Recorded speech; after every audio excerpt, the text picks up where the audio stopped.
Hello and welcome back to another episode of Cam and Focus Weekly. I am Cam.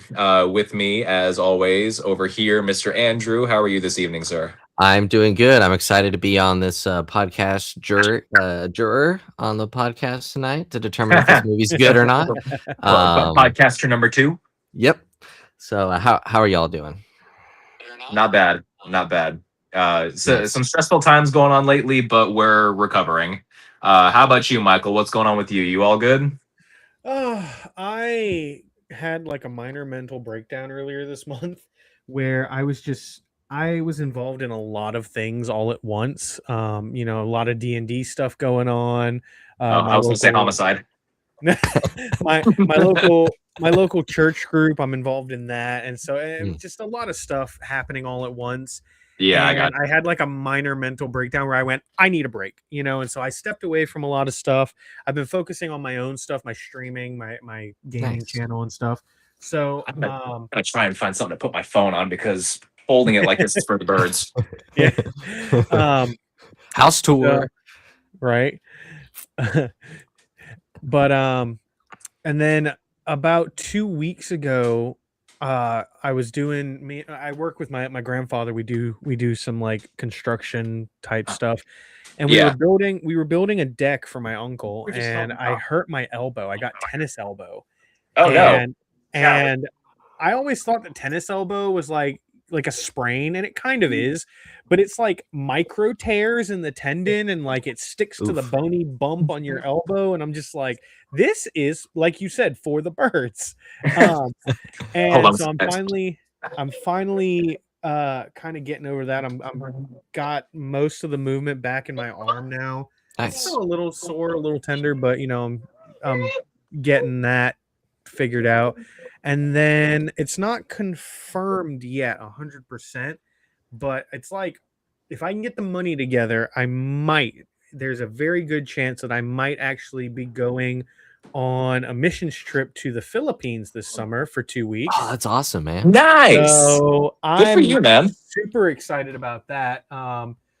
Nice. So yeah, I'll be keeping that in hopefully- my prayers for you, man. That's awesome. I appreciate that. That's yeah, it's a good chunk of change to come up with, but it's not undoable. I mean, I have the money, but it's like half I know my what you life. mean. It's like Yeah. half my life savings. So it's like You have the money, I was but gonna not the say, money you to know, that spend. there's having the money and there's spending the money. Those are very different things. Right. So, but I'm hoping that it works out. So, because this is a kind of a selfish part of it for me. I didn't know this when I like signed up for it, but like apparently the group that I would be going with is going to be spending like 3 days in Hawaii prior, and then doing a Nice. short little tour of Tokyo before going to what? Manila. So I'm like, let's go. What the hell? I'm like, let's go. I get to see Japan. You'll be like, So- oh, there's Cam. Oh, there's Cam. Oh, there's Cam. I'm not that Asshole. racially insensitive. Dang. Like, Okay. maybe No, if but maybe if it was like South Korea or something, then Yeah. maybe. in Hawaii, you'll be like, there's the rock. There's the rock. There's the rock. Yeah. There's Maui. Oh wait. Wait. No, that is still the Rock. Okay. But yeah, no, it's gonna be a great, if I do manage to go, it's gonna be a great opportunity. So I'm looking I hope forward so. to that. I mean, the Philippines is such a cool place, and the people there are so freaking nice. Well, and I've seen like pictures and videos. I have a friend of mine that I lived with for a few years. He actually moved to the Philippines for like 2 years, got married, and Oh, like nice. they like built a house up in the mountains off of it. Well, Like That's the he- dream life right he- there, man. he worked from home, making like 80 grand US a year, and like Nice. in the Philippines, that's like royalty money. like Yeah. so. But yeah, looking forward to that. That's like I awesome, said, dude. I'm happy for you. doing some streaming stuff. So that's my streaming name. He was So- pointing at me. I'm like, wait, what? No, I'm trying to like He's It's like- streaming it's like, me. am I part of this too? What's funny is his stream was watching Andrew sleep, watching Andrew watch 12 Angry Men. Watching... Wait, how'd you find out about the cameras I somehow put in your house? Just watch. Well, one day you're gonna walk out your back door and just hear Michael like in the bushes. Hey guys, we're live behind Andrew's house. He doesn't know we're here. You know what? If I actually knew where Andrew was, I would so do that someday. Like I would let him know beforehand, but I wouldn't know like the exact timing. You'd roll over and look out your window at night and you see Michael with his face pressed up against your window with like his nose pushed up like. Well, nice thing is I have a loft bed, so he'd have to be like way up for me to see. So, I mean, I can walk on stilts. Oh man! So let's get into this movie, guys. Yes. So tonight we're talking about 12 Angry Men, starring Henry Fonda. Now, if you don't know about this movie, it came out back in 1957. It is classified as like a courtroom drama, but it's almost kind of not at the same time. And this movie has been remade and remade and remade, not just in America, but in Japan they have one too. I think in Korea they have a version of this too. I mean the skeleton of this movie is everywhere now, and watching it, I can definitely see why. I mean, this was a phenomenal film. I mean, but I know a lot of people will look at a black and white film and go like, "Oh, I'm not going to watch that. That's boring. I can't explosions and Michael Bay and American flags." But essentially the entire film takes place in one room. The entire movie is one long conversation between all these guys, and but basically what the premise of the movie is you have this kid, 18 years old, who's on trial for murder, and it's up to these 12 men, the jury, to determine whether or not the kid is guilty or innocent. And Henry Fonda ends up being the one guy who believes the kid might be innocent, and it falls on him to convince everybody else of his innocence. And I was riveted from beginning to end. I mean, I'll get into that here in a minute. Andrew, what did you think of the movie? I agree with you. It was phenomenal. I absolutely loved it. I was blown away. I mean, it's one of those movies that's kind of like on the essentials watch list, I would say. That like everyone's like, you got to watch this, movies or whatever. And I know we'll deep dive into it, but like everything about this movie was amazing. I mean, it was so well written, acted, the pacing was amazing, the camera work was amazing. Like I'm so excited to I can't wait to talk about the camera work. I'm so excited to get into this movie, man. It's so good. How about you, Michael? What did you think? So I actually didn't know that there were that many remakes of this movie. I knew there was one that came out. I knew there was one that came out in 1997 starring Walter Matthau. For the less known or for the less learned viewers, that is Mr. Wilson from Dennis the Menace. That's apparently he also did the narration of like a short animated version of The Grinch back in 1993 or something.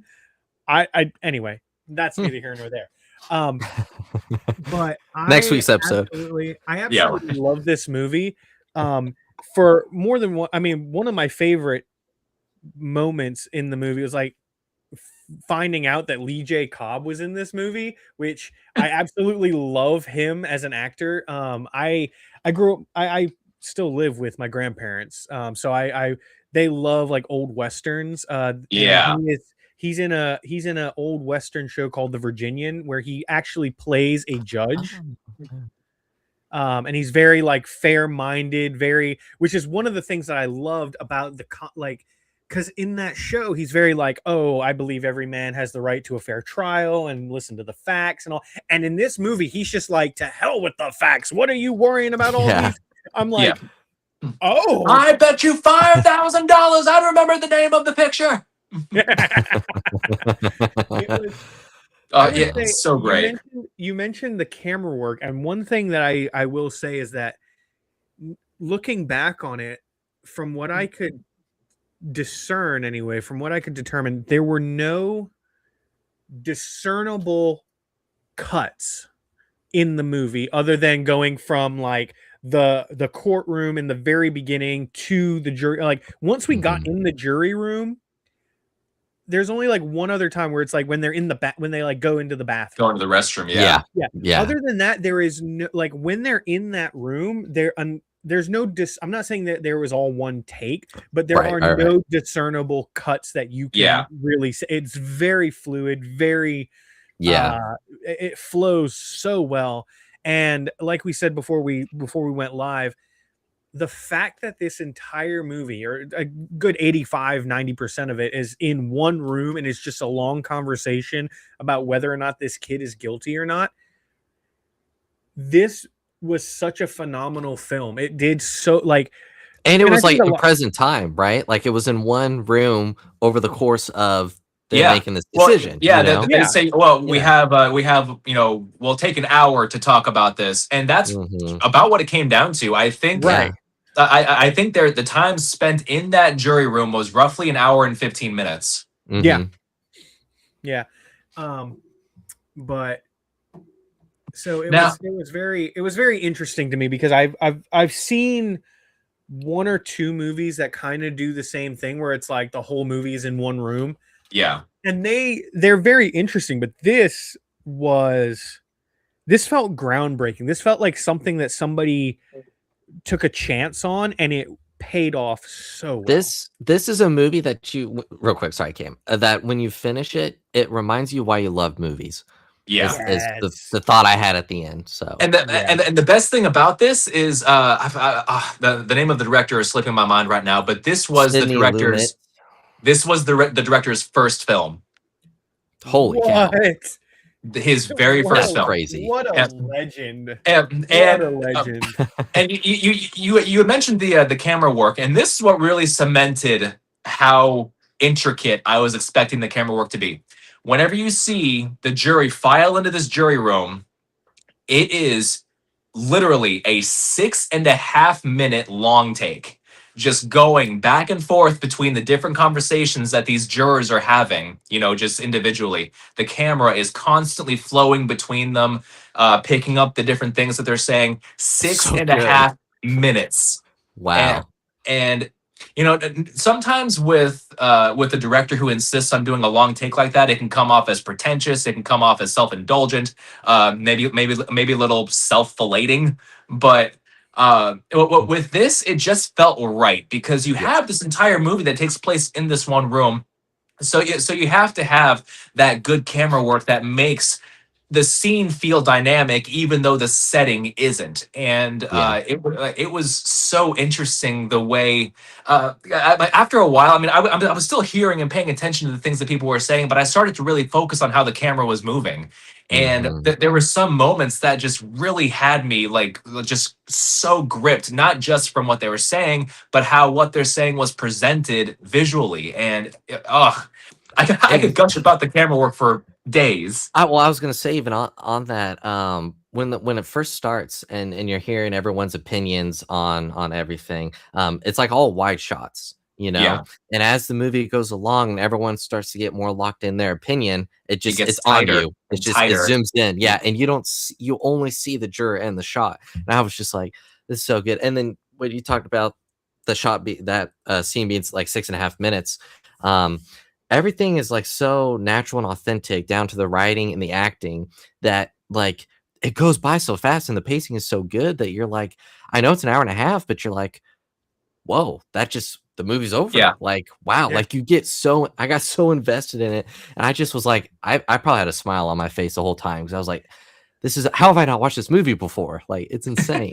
One of my absolute favorite moments in this movie was when Lee J. Cobb was the last juror to like change his vote. He was the one with the son that, Yeah. And one of my absolute favorite moments in this movie was him talking about the old man who said that he heard. He's like, he's old. He couldn't be sure of anything. And then it's like, it clicks. It's like, aha, that's what Henry Fonda's trying to say. Oh, I love that. And when that moment happened, I'm just like I'm like laying in bed because I was watching this from my bed. I was laying in bed. I was like, he got it. That's He the like, genius of this script. it It was so ends good. with each juror basically arguing with their own reasoning, and Yeah. if it's that like this script is freaking airtight, Oh, I know. absolutely airtight.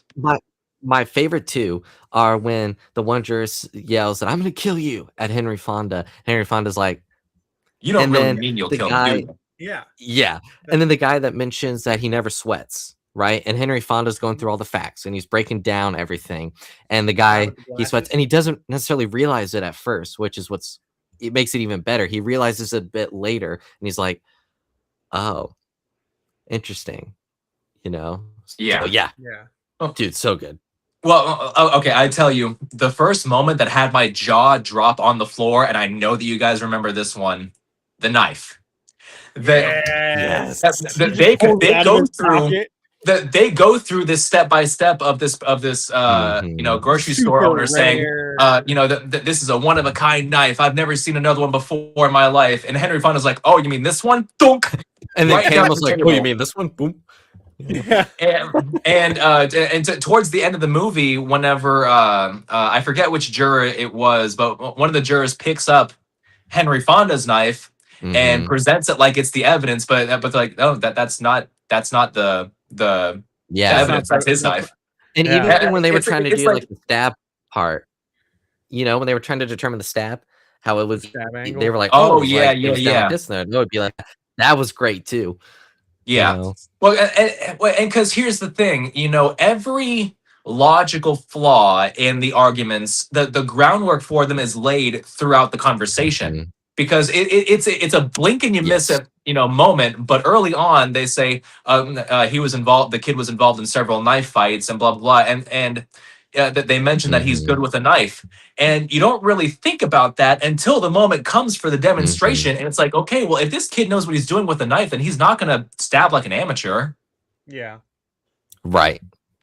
Well, and real quick on the kid, so we see the kid for like one shot, but that shot is so powerful that it lingers for feel for so him. long. That sympathy right away. You Yeah. could see on his face that he's not guilty, but it's so powerful like that. Yeah. The kid has no lines. Apparently, they were cut. I guess there's a deleted scene where he says something about I don't know if that's true or not, but the fact that he has no lines in the cut is just it's awesome. Like yeah. Well, and there was a lot of like contempt for him based on his like His background. But it's never specifically said like what his background is. Like he could be like, especially this being in 1957. I mean, he did seem to have a bit of a darker complexion, so he could be like Middle Eastern or Italian. They did mention he's a minority.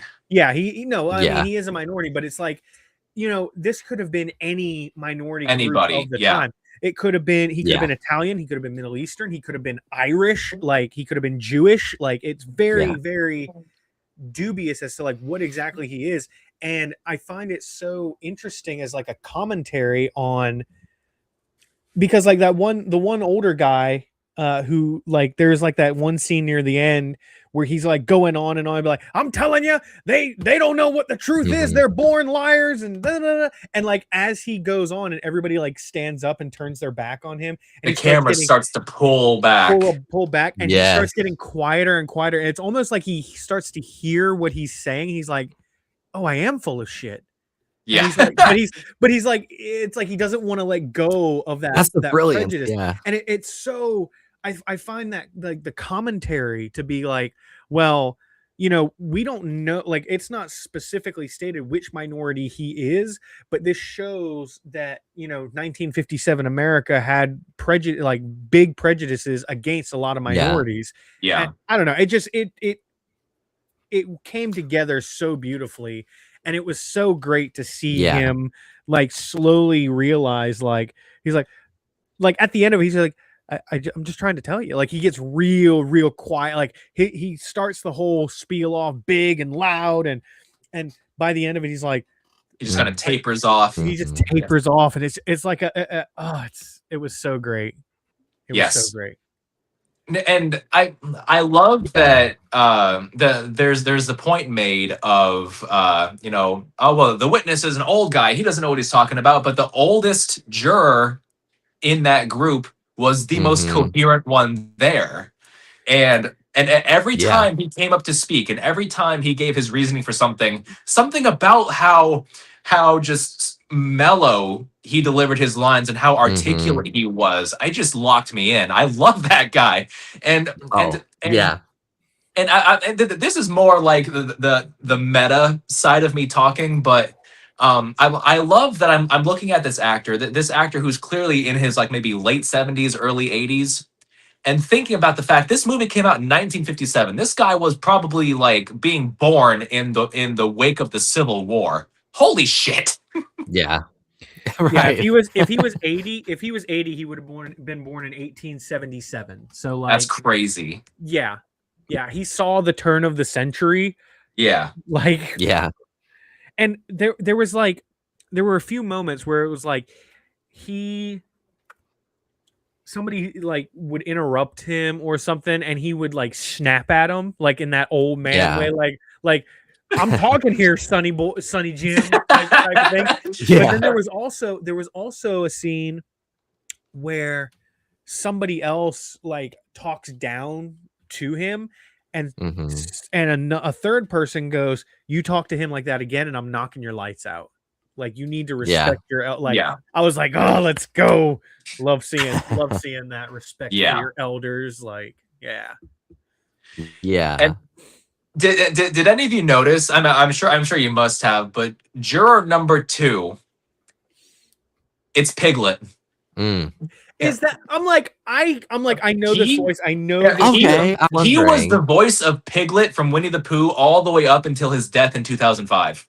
I mean that guy, his voice was everywhere. That's crazy. So I will say where I thought his voice sounded was familiar. From, that's crazy. I knew his voice was familiar. Where I thought his voice was from was if you've ever seen the TV show MASH from like the 70s. Oh, a long time ago. Yeah. Yeah. So I grew up watching that. I knew it couldn't be him because it was like a 20-year difference, and the guy in MASH is like 18 or like in his 20s at the time. So I knew it couldn't be him, but he sounded a lot like Corporal Radar O'Reilly from MASH. Like his voice was very similar, but I'm like, I've heard this voice before. That is wild that he was Piglet. I always thought Jim Cummings did Pooh and Piglet, but I guess not. No, Jim Cummings did no Pooh and sometimes Tigger. Yeah. I was gonna say, yeah. I did want to say about that that I loved about the script was how when the movie starts, 11 of the jurors are all like, "This is an inconvenience. Let's just say he's guilty. Get this over with. I got a baseball game to go to," and as you are going throughout the movie, it starts to like hit each one of them how serious the situation is, and like the responsibility that they have. Yeah, and they start to take it more seriously, especially once Henry Fonda starts to break down each fact. And when they got to talk about the witnesses, it made me think of in My Cousin Vinny, when they bring the witnesses and it's like their stories are like they don't add up. Like it's like, you really saw that or you just think you saw that? And when they break, I loved when Henry Fonda did the stairs thing with the chairs, where he was like, okay, the old man got out of bed, he went through his door, he went down the hallway, went to the stairs, all in 15 seconds. And they got mad at him when he had the limp, and he's like, the guy has a limp, I'm not making that up. Like, it's so well done. Yeah.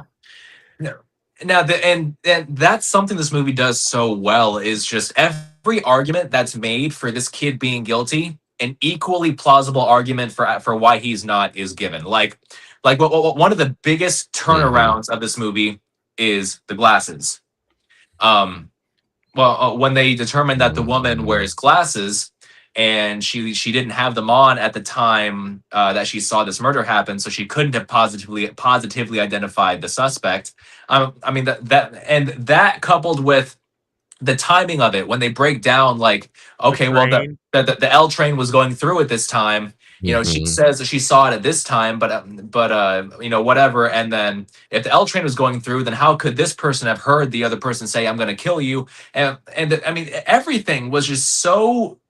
Everything about this script was so well thought out, and it's Everything had a amazing. reason, there wasn't exposition. Yes, Yeah. yes, exactly. And I mean, everything was presented as argument, counter argument, argument, counter argument. And every argument Mhm. or counter argument that was made revealed more about each juror as a character. And that is such Yes. riveting storytelling. What we didn't get like, Mhm. a dossier like Suicide Squad where when the juror sits down, they have like a title card that comes up over their head. Well, this juror is blah, blah, blah, and this is where he's from, and this is Yeah. what he likes and doesn't like. The character is revealed through story, and that is just Mhm. it's so good. We don't get very many scripts like this anymore. No, And that's why at the end of the movie, I was like, sorry, real quick. I was like, no, this you're has good. to be one of the best screenplays ever written, just from an objective standpoint. Like Yeah. it was, yeah. Like I said, I know I keep saying it, but man, it just so good. Like, yeah. For sure. And like 2 points that really stuck with me. One of them's more just like personal interest because I'm a Baltimore Orioles fan. So like every time the guy kept talking about, oh, we got Baltimore fan over here, and I'm like, hey, come on now. We got a Baltimore I fan over resemble here. that remark. But Yeah. that kind of ties into the fact that we are never explicitly told where, like, what city this is in, but through Yeah. context clues, like, oh, well, you can see such and such building over there. Like, okay, they're in New York.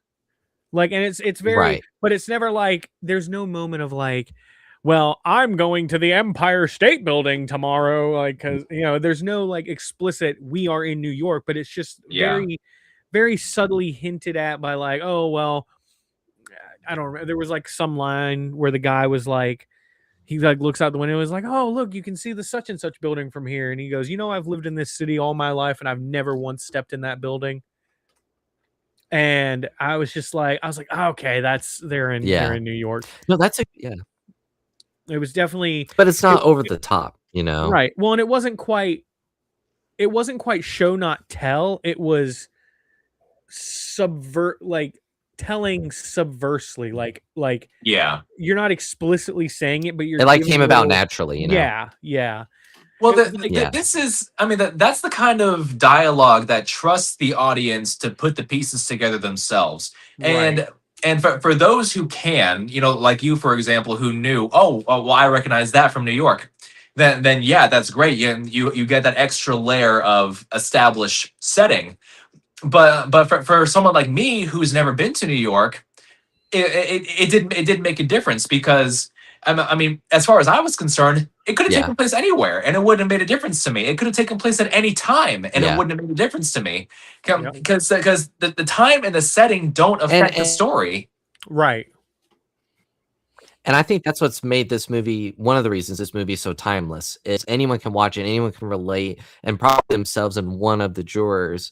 Yeah. Because even if you look at the outfits, you can change the outfits. This movie could have been, even if this movie was made exactly the same today, it would still have the effect.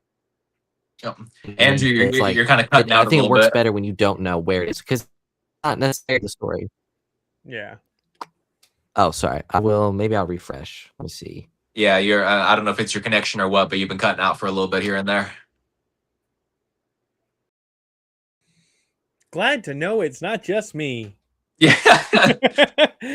I will say there was a point throughout the movie where I thought they were gonna like drop some bombshell of like, because it really seemed like Juror 3, Lee J. Cobb, was protesting his innocence so much.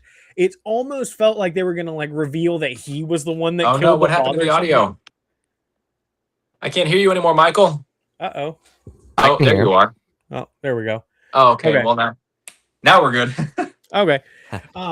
But what I was saying is, it seemed to me like Juror 3, Lee J. Cobb, was protesting the guy's innocence so much that I was like, this guy was the one, like, he killed the dad, like, and he's framing the son. Like, it was so, I was just like, and then it's revealed at the very end that it's he's letting his personal feelings about his own son interfere with his judgment, and you just see him sobbing on the table, and then he's just like, all right, well, I guess he's not guilty.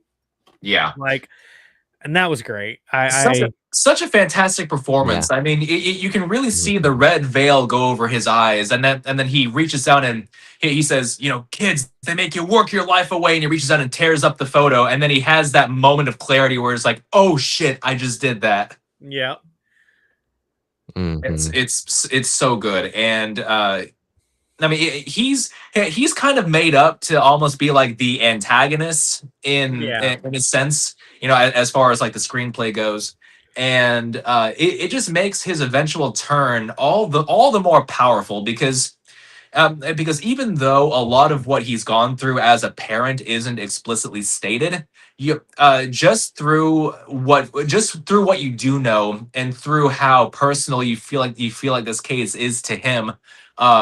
I mean, it just makes that last moment hit so hard, and then, well, whenever everybody files out of the room and Henry Fonda comes up and helps him put on his jacket, I mean, it was just such a good moment, just such a great moment. Yeah, chef's kiss. Like it shows that there was always that respect. You know, Henry Fonda did not dislike anyone. He was like, you know, we're all in the same boat here. You know, and I like that. We don't find out really any of their names until the end. Yeah, I thought that was really we found good. out Henry Fonda and the old guy, like that was the only ones we found out. I also really like the fact that Henry Fonda's character was very much from the beginning was like, I could be wrong. This kid could very well be guilty. I just think we owe him the courtesy of actually sitting down and thinking it through. And it seemed very like if anybody isn't aware of how like big trials go, it seemed very much like, oh well, they, you know, this was like a 1-day court session, and then you find out like this has been going on over the course of like 6 days, like almost an entire week, and then you go, they've had 6 days to listen to all this evidence, and it took them what, an hour and a half to sit down, break it down and go, oh yeah, this isn't as cut and dry as we thought it was. And like Henry Fonda says, the significance of the responsibility kicks in, you know? Yeah. Well, and like there's the one line where the guy who had tickets to go see the ball game changes his vote because he's just like, well, it seems like this is where it's going, so I'm just going to change my vote to that so we can get out of here. I love that part. And not juror 12, I think it's juror 11, the guy who is the only like ethnic guy there, or somewhat ethnic, I should say. He's like, what kind of man are you? And he goes, like, if you believe he's guilty, vote that he is guilty. But if you vote that he is innocent, you need to have that conviction that you truly believe he's innocent, and not just because you want to go and catch a ball game. Yeah. And I was just like, I got chills. I was like, ooh, because people don't talk like that anymore. People don't say, well, what kind of man are you? You don't have any convictions. I'm like, ooh. There's no accountability, you know? Yeah, absolutely. Yeah. And I loved that. And I love that you don't find out about juror 5 until like the conversation is well on its way. I mean, people start saying, "Oh, well, you can't trust anybody from the slums. They're all liars and crooks." And this guy's like, "I'm from the slums," and they're like, "Oh, wait, well, we didn't mean you." As soon as he said that, I was like, "Oh shit!" Yeah, right. I knew, like, when they were going on and on about like people from the slums, I'm like, at least one of these jurors is going to say that they grew up in the slums. Like that they were very what's the word I'm looking for? There was a lot of transparent moments, like very like, God, the word is escaping me now. Telegraphing like what's going to happen. Like there were moments where you go like that, where it's like they're talking trash about the slums, and it's like, okay, well, somebody's going to be from the slums, right? You know, it's like it's one of those. He's standing right behind me, isn't he? Yeah, yeah. There were a lot of telegraphed moments like that, but it didn't take away from the overall story of it. Like, even though you could see it coming, the It still reveal felt was earned. yeah, absolutely. And like Exactly. and a lot of them were like, okay, like with the knife, where they're going on and on and on about how unique it is. Once he pulls out the knife, you go, yeah, I could kind of see that happen. Like I kind of saw that coming, but it was still very much like, oh Yeah. shit, Yes. he's got the same knife. Like it was so great. That and the well, he's 80 years old. He can't be sure of anything. And it's just like, Yeah. Yeah. And I love that they make it a point to say that it's like the hottest day of the year. The AC in the building isn't working, and you and can as see it because as time Yeah. goes on, people they just get sweatier and sweatier. Yes, I loved that detail because it led credence to the fact that they are in a hot room and this has all been, and maybe it was one long take. I hope to God I find out for a fact that that was mostly one long take. That would be. It wasn't, unfortunately. It wasn't. I mean, there are definitely quite a few cuts, but they're incorporated so organically that your brain doesn't consciously notice that. It's not like it's the like action scene in Colombiano where it's like 12 dozen Yeah. cuts to watch a guy stab somebody. It's Well, and also for 1957, I mean, it's like a 1917. All of this was done on film, like on actual physical film. Somebody had to cut and like glue these pieces of film together, and like the editing was just, that is such a lost art nowadays. And I loved it. I love watching old movies like this. Yeah. I think I cut out for a second, but I said it made me. Oh, sorry. No, sorry, Andrew. Go ahead. Your audio is a little bit delayed, so I didn't realize that you were starting to talk. Yeah, I don't know what's going on. No, it's all right. It made me think of a 19 because that movie's presented as one long shot. Yeah, but there are cuts throughout it. Yeah. And it's always such a mark of not just a great editor, but a great cinematographer that you can watch this movie and not consciously acknowledge that you're watching like shot reverse shot or things of that nature, and it makes the whole experience feel so organic because this is a black and white movie. Yeah, these guys are talking like they're from the 50s, but it feels like you're a part of the conversation because there are several moments where characters will look directly at the camera as if they're talking to you. And just like you're just sitting there, it's like, oh shit, am I part of the jury too? am I number 13? Am I a fly on the wall? Yeah, exactly. And that's the best word I can use to describe this movie is just organic. It feels so true to life. It feels like a real conversation that these men are having. There's no exposition dump. There's no discussing people's backstory. There's no lore dump about setting and where they are, what they're doing, why they're doing it, blah, blah. Well, we know where they are and what they're doing and why they're doing it because it's presented to us in the opening scene of the movie. We see they're in a courthouse. We see that they're a jury presiding over a case. We know it's a homicide case. And that's really all we have to know going into it. And everything else unfolds so naturally. It's because back then studios knew that audiences were intelligent. They pick up on things. You didn't have to have everything explained to you nowadays. Yes. You know what I mean? Like it's... And there were like there was like that one scene like you said right at the beginning when everybody's like filing into the room and they're all having their little like sidebar discussions, and there's that one guy that's just like, oh, you ever been on a jury before? And the other guy's like, no. He's like, oh, I've been on a jury 5 or 6 times now. We're lucky we got a murder case. This could have been something boring like a burglary or a robbery. And I was just like, I actually kind of resonated with that a little bit because I remember couple years back, I was summoned for jury duty. I wasn't selected, but I did get summoned for it. And I was just like, man, how cool would it be if I got to be on the jury for like a murder trial? Like, brought a switchblade, you know? Buying and carrying a switchblade in this city is illegal. Yeah, I broke the law. What of it? Yeah, why are they illegal? That doesn't make any sense.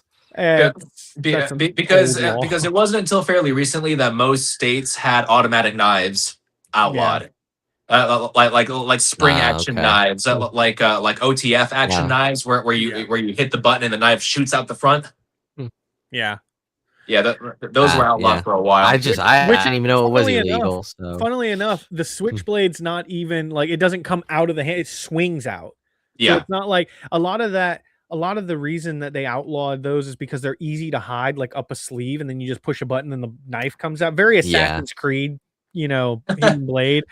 But you can't do that with a normal switchblade that swings out. So I don't understand why they're illegal. But then again, yeah. anyway, I won't incriminate myself. Well, and one thing one thing I forgot to mention earlier when I was talking about the juror that he sweat after saying he doesn't sweat was because he was talking about the movies. Yeah. Yeah, it's not about the movies, right? And like he doesn't remember the movies and everything, but there's just a goes down his forehead as he's about that. I was like, aha. Because he like said in a previous conversation, like right before that, he was like, "Oh, I never sweat." Because everyone else, like you said, is like they're covered in sweat. They're all and he's in a suit. He's in a suit, and he's like, "No, I'm good." Yeah. Yeah. Well, and like, it was that was a detail I didn't notice, and I wonder if that was intentional or like, because here's the thing, they were probably very much in a very hot room. Like that probably was legitimately like they were in a hot room. So I wonder, was the actor like, did the actor legitimately like, because there are some people who don't have like they are unable to sweat. So I wonder if that actor has that and they just like spritz some water on his face. Nice. Get him. Okay. You're gonna if you're gonna incriminate yourself, I can incriminate myself. I found out that switchblades are no longer illegal in Tennessee. So you know what? That's what I have to say about that. Oh, dang it! I have a butterfly knife that belonged to my when dad. you realize the switchblades were illegal now. Yeah. No, I have a butterfly knife that belonged to my dad. But I live in the Bahamas, so it's like Crocodile Dundee. That's not a knife. I have way too much fun with it too. Like I know how to do like a bunch of tricks. This is so off topic, but I got super into butterfly knives after watching the early 2000s Punisher movie. Nice. There's that scene where Frank Castle like takes the knife from the Russian dude. He's like, "You shouldn't play with knives." Crack. He like cracks him on the nose with it. Anyway, that was so off topic. Oh, that's funny. Oh. Yeah. And this movie, I love whenever a movie feels like it's so true to life, and there are plenty of other movies that have like fantastical elements or something like that still feel true to life.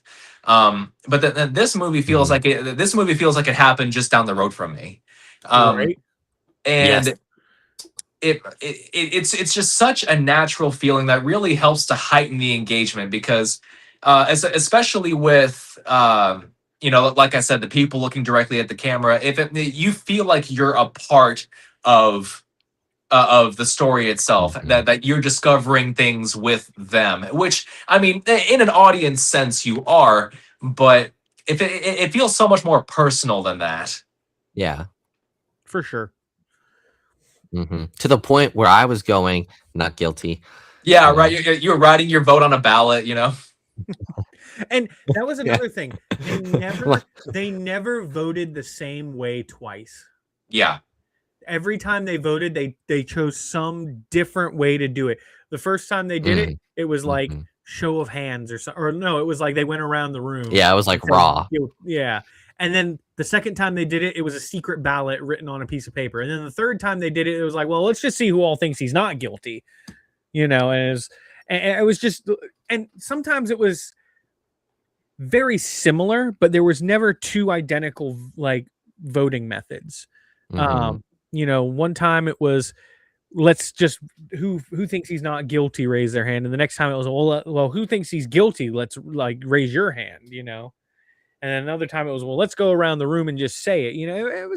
It was just like that, because honestly, how the fact that they are able to take something as simple as guilty, not guilty, and make it interesting, giving it a slight twist every time so that it's never like, oh, we've already seen this before. Like it's right. It's not repetitive. It was, yeah. That's what I was trying to say. It was never repetitive. So it was very, I liked that detail. I liked that a lot. Yeah. And yeah, detail is something this movie is just so full of. And I mean, we've already covered like them getting progressively more sweaty, seeing like literally the sun is going down outside the window. I did wonder, did they shoot this on? I wondered if they shot this on a soundstage or if this was actually like on location in a courthouse. I don't know. And honestly, neither one of those would surprise me.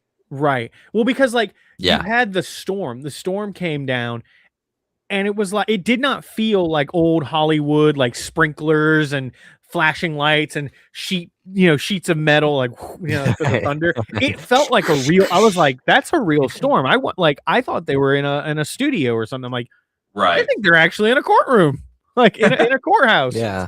Well, okay. So when the movie starts, the camera is tracking through an actual courthouse, and something that I like about that opening scene is that the first shot inside the courthouse, because the opening shot is outside. Once you're inside, you have the entryway in center frame, and you see a guy walking through the entryway, and you're like, okay, this is our juror.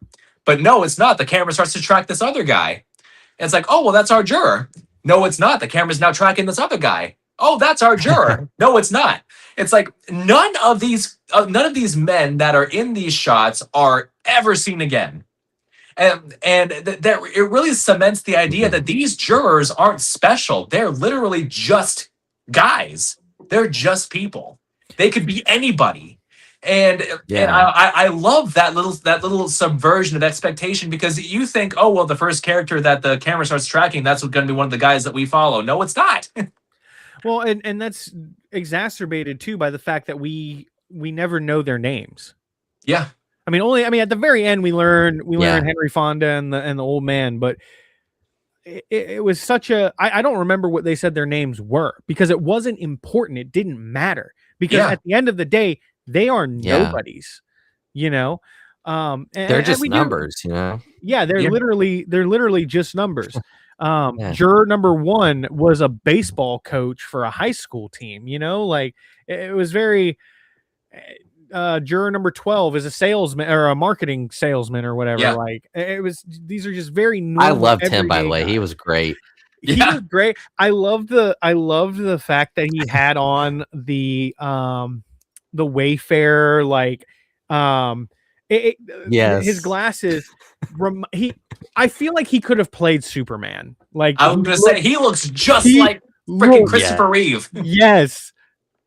That was he looked. Oh, he was great. He looked, and there was that one moment where you could tell that even though he is, he's a marketing guy, he's very much like used to getting people to like think his way.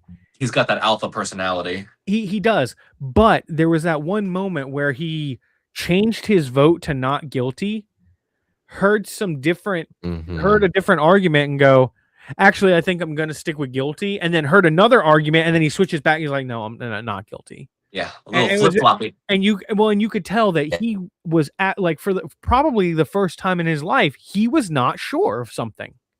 And that was, I was like, oh, that's good. That's real character good. Through story. Yes, so good.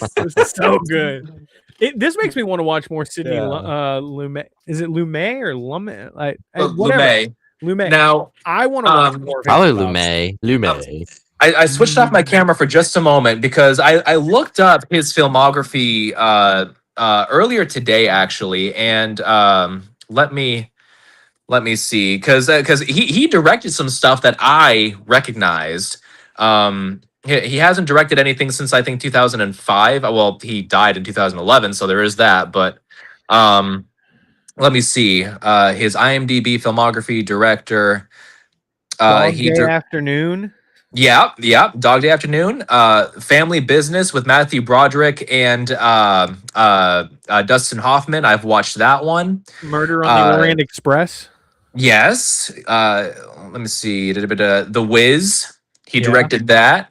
Uh, let me see. Serpico. He directed that. What a great movie Serpico was. Child's Play. That's not child. Oh, okay. No, that's. I was like, wait, what? That's definitely a very different Child's Play. Let me see. The Deadly Affair. I've seen that one. The Pawnbroker. I've seen that one. I mean, this guy. This guy has been around, and the Manchurian Candidate. The Manchurian Candidate. Exactly. The Tramp and the Dictator. Yeah, I mean, it's crazy. I mean, he had directed some TV prior to 12 Angry Men, but 12 Angry Men was his feature film debut. I mean, that is unfreaking believable. That's crazy. It says he directed a film in 2007 called 12. Oh God, I really hope it's not. He what loves I think that it number, is. apparently. I was gonna say. Let's see. Yep, 12 jurors, including a taxi driver, an entertainer, a corporate executive, and a subway worker, decide the destiny of a Chechen teenager charged with slaying his stepfather, a Russian soldier. Are you sure he was director on that, or was he something else? Because I'm not seeing that on my end. Maybe he was something else, but it's maybe. Okay, mind you, it does. This is the gospel according to Google, but it's also showing that it was It's like it was released in Russia. Maybe he was a creative consultant. Could be.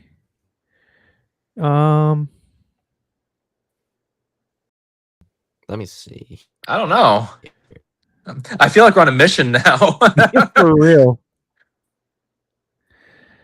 Yeah, it's not actually maybe it's just it's such a similar. Maybe it's just like that's the Russian version of it, and so they're like crediting him with like.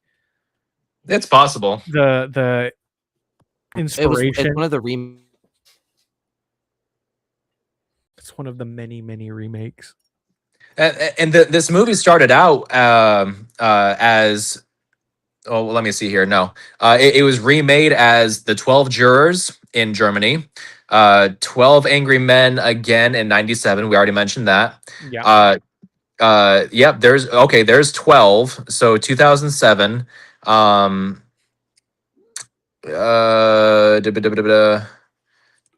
don't see him credited anywhere on this. Okay. I did just Google his name and then looked at like, you can go on Google and hit like movies and it'll like show you filmography. So yeah. There. But I clicked on it and I didn't actually see him under that, but it was like that was listed under his name. So maybe it could be somebody just editing the Google page to say that like this movie was based off of his movie or something. Yeah, that's possible. But I mean, either way, when you have a movie like this that is just so influential as to inspire this remake and that remake and this remake and that remake. I mean, that's some bragging rights right there. That is, in one word, legacy. Yes, absolutely, and it's. I'm so glad that I watched it. I had heard so many good things about it in the past, and it was a movie that I knew was good, just based on all the testimony that I've heard about it. But I hadn't actually experienced it for myself. And once I sat down and I watched it from beginning to end, I was like, oh my God, this is like a life-changing movie. It was amazing. And what I loved the most about it, and I actually thought about this a few times during the movie, is like the premise is so simple, especially with the way like cameras are nowadays. You could do this with like a dozen good friends and an iPhone. Yeah.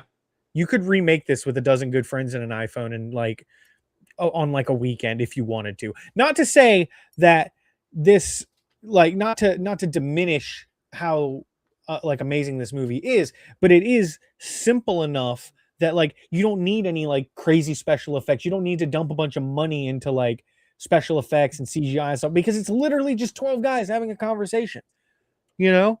So you could get like, say 14 people, 12 actors and 2 cameramen, you know? Yeah. And this makes me want to do that. Oh. Like, oh, He's gone. Andrew, come back. There he is. Blame it on your internet. Are you still frozen? Oh, we're getting some frames. I don't know. It's weird. My internet is working fine, but with Streamlabs, it's just acting up. I don't know what it is, but It's okay. It's okay, Andrew. Your internet might be a little bit rocky, but I think you and I have a good connection. you know, I said as a pickup line once, it didn't work. As far as pickup lines go, that's all I got. Hey, I give that pickup line a thumbs up. Oh, there you go. There's a Project Hail Mary reference. I'll say I'm gonna assume that you guys are talking Project Hail Mary, which I have not seen yet. Oh, it's so good. It's so good. Out of here. All right. Well, I will say those movie posters that were shared in chat were good. Yeah. Oh, the movie posters are bomb. I actually got one myself too, and I don't have anywhere to hang it just yet. That's going to be whenever I get into the new house. But I'm getting. Well, we're moving into a new house. I'm going to get a shed back, so I'll have my man cave. I'll have like my lighting rig, all my posters and everything. It's going to be wonderful, and I'm going to have the Project Hail Mary poster right in center frame. Yes, that's awesome. Every Cam in Focus from now on, we're just gonna see Ryan Gosling like. Cam is just going like this. Yeah. From now on, every question that I address in the stream, I'm gonna ask Ryan Gosling first. You know what? That's a good point. Let's see what these guys think. Your viewership is going to skyrocket because everybody's just gonna think you're schizo as hell. It's like, well, guys, wait a minute. Yes, Ryan is absolutely right. You know, they say every YouTube show needs a good gimmick. Yeah. It's okay, guys. I'm not crazy. Every single one of me says so. Yeah. Right. All right. Well, we've hit just about an hour here, so we'll go ahead and wrap it up. And he's like, Ryan Gosling is my best friend. Yeah. Yeah. You know, we have cute nicknames for each other. I call him Gauze. You know. Considering the fact that you work in the medical industry, I find that hilarious. All right. Well, we've hit an hour. So as far as closing thoughts about the movie, I loved it. I thought it was fantastic. I am definitely going to watch it again. I planned on giving it a rewatch before we did the stream, but I didn't get the chance to. But I am definitely going to go back and rewatch it. I'm so glad it's on Tubi. I hate that I have to sit through commercial breaks because I'll be sitting there just like zoned in, and then it's like, if you or a loved one have suffered from, shut the fuck up. But that's okay. Cam, I have alternative options. Yeah. Anybody have any closing thoughts about the movie? Michael, I can't hear you. Your audio is messed up again. God damn it! There he is. Okay.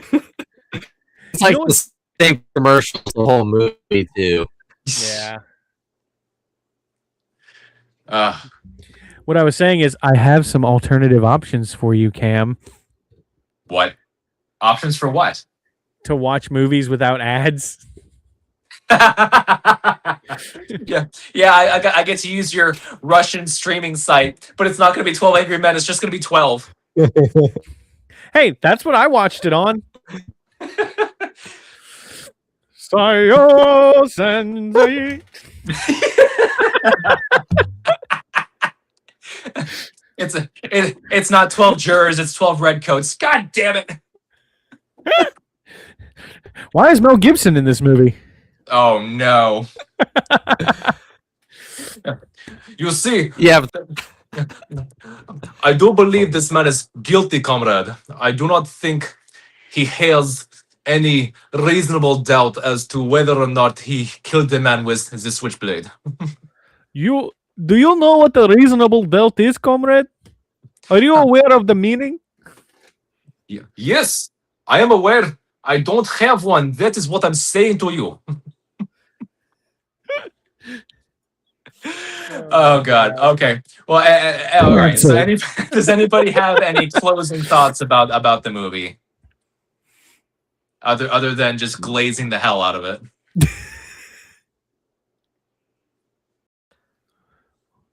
I didn't think so. I was like, well, Andrew. I watched it. I was like, well, Andrew's that's frozen late. again. It looked like you were like face palming for a I don't second. It's know. like, oh, this question again. I absolutely love this movie, and Oh well. I seriously considered watching the '97 remake just to kind of like compare and contrast the two. Especially Walter Matthau is I love him as an actor too. So Yeah.